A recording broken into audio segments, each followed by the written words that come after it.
सुप्रभात बच्चों। आज हम आपकी पाठ्य पुस्तक हिंदी के पाठ 11 का अध्ययन करेंगे, जिसका शीर्षक है हिंद देश के निवासी। तो बच्चों, ये पाठ एक कविता के रूप में है। इसके माध्यम से कवि ने हमारे देश की विविधता में एकता का वर्णन किया है। यानी कि हमारे देश में विभिन्न जाति, धर्म, संप्रदाय को मानने वाले लोग रहते हैं, उनका रहन सहन अलग है, लेकिन फिर भी हमारे देश में एकता के दर्शन होते हैं। तो चलिए पाठ को पढ़ते हैं, हिंद देश के निवासी। तो बच्चों, जो हम पाठ पढ़ने जा रहे हैं वो है इकाई 4 महान व्यक्तित्व के अंतर्गत पाठ 11 हिंद देश के निवासी। प्रस्तुत पाठ में कवि ने हमारे देश की सुंदरता और विविधता में एकता का वर्णन किया है कि हमारा देश बहुत सुंदर है, आकर्षक है, साथ ही साथ यहाँ पर विविधता में एकता भी देखने को मिलती है। पढ़ते हैं। हिंद देश के निवासी सभी जन एक है। क्या कह रहे हैं कवि कि हिंद देश यानी कि हमारा जो भारत देश है, हिंदुस्तान जो देश है, इसमें रहने वाले निवासी यानी कि नागरिक, यहाँ रहने वाले लोग सभी जन एक है, सभी नागरिक एक है। चाहे सभी एक हैं, सब में एकता देखने को मिलती है, चाहे रंग रूप वेश भाषा चाहे अनेक है। क्या कह रहे हैं? चाहे वो उनका रंग अलग अलग हो, यानी कि कोई गोरा होगा, कोई काला होगा, ठीक है, उनका रंग अलग है, रूप सबका क्या है, सब देखने में अलग अलग है। यानी कि कोई छोटा है, कोई बड़ा है, मतलब लंबाई कह सकते हैं हम, छोटी बड़ी है।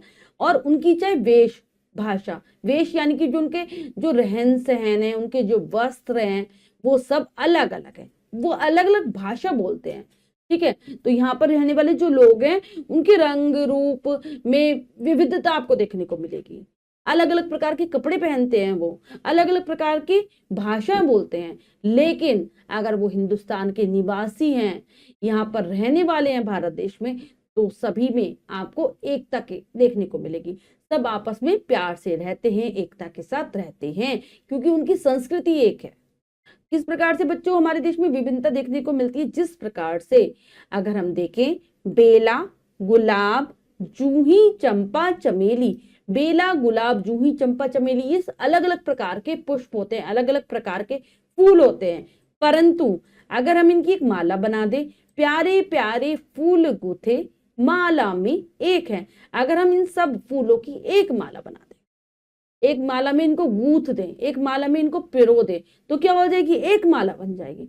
उसी प्रकार से भारत में अलग अलग धर्मों को मानने वाले, संप्रदायों को मानने वाले, अलग अलग रंग वाले लोग रहते हैं, अलग अलग प्रकार के कपड़े पहनते हैं, अलग अलग प्रकार की उनकी भाषा है, लेकिन वो सब एक देश में रहने के कारण एक ही है, एक ही प्रकार की संस्कृति को वो अपनाते हैं।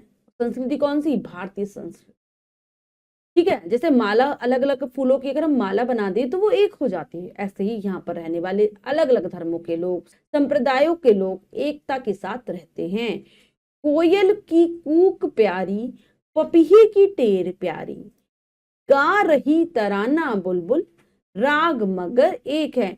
अगर हम देखें, जो कोयल है, जब कोयल कूकती है, उसकी बोली बहुत प्यारी लगती है। पपीहा जब आवाज करता है, ठीक है, उसकी आवाज बहुत प्यारी लगती है। और जो बुलबुल जो एक गाना सा गाती है, वो भी बहुत प्यारा लगता है सुनने में। तो इनकी क्या है, आवाज ही सबकी अलग अलग है, लेकिन अगर हम देखें तो इनका जो राग है, मतलब जो इनका सुर है, वो एक समान है। क्योंकि एक समान कैसे है कि वो ये तीनों ही अपनी, जो इन तीनों की जो आवाज है, वो सबको प्यारी लगती है, इनका सुर सबको अच्छा लगता है। इसी प्रकार से भारतीय अलग अलग हैं चाहे, लेकिन उनमें एकता देखने को मिलती है, क्योंकि वो सभी भारतीय हैं, एक देश में रहते हैं, एक देश के नागरिक हैं। गंगा यमुना ब्रह्मपुत्र कृष्णा कावेरी, जाके मिल गई सागर में, हुई सब एक है। क्या कह रहे हैं कवि कि गंगा यमुना ब्रह्मपुत्र कृष्णा कावेरी नदियां सब अलग अलग नदियां हैं, सबके अलग अलग नाम है, लेकिन अंत में जाकर वो एक सागर में मिल जाती हैं और मिलकर एक हो जाती हैं। इसी प्रकार से भारत में रहने वाले, चाहे धर्म के आधार पर, चाहे संप्रदाय के आधार पर, चाहे जाति के आधार पर, या अलग अलग रहन सहन, वेशभूषा, खान पान के आधार पर चाहे अलग अलग हैं, लेकिन वो एक भारत में रहते हैं, तो वो सब मिलकर क्या कहलाते हैं? कोई हिंदू, मुसलमान, सिख, ईसाई नहीं कहलाता, वो सब भारतीय कहलाते हैं। जिस प्रकार से सारी नदियां अंत में सागर में जाकर मिल जाती है, तो कोई नदियों के नाम से नहीं पुकारता, सब उनको सागर ही कहेंगे। इसी प्रकार से सारे अलग अलग धर्मों के लोगों को भारतीय ही कहा जाता है। तो बच्चों, हमने पाठ को बहुत अच्छे से समझकर पढ़ लिया है। अब हम पाठ के शब्दार्थ कर लेते हैं। आप कविता को अच्छे से याद करने का प्रयास करेंगे। निवासी रहने वाला, जन लोग, वेश वस्त्र, राग सुर आवाज। आप पाठ के शब्दार्थों को भी याद कर लेंगे। अब हम पाठ का अभ्यास कार्य कर लेते हैं। पहला प्रश्न है, लिखिए में से प्रश्न पढ़ते हैं, करने का प्रयास करते हैं। सही विकल्प पर सही का निशान लगाइए।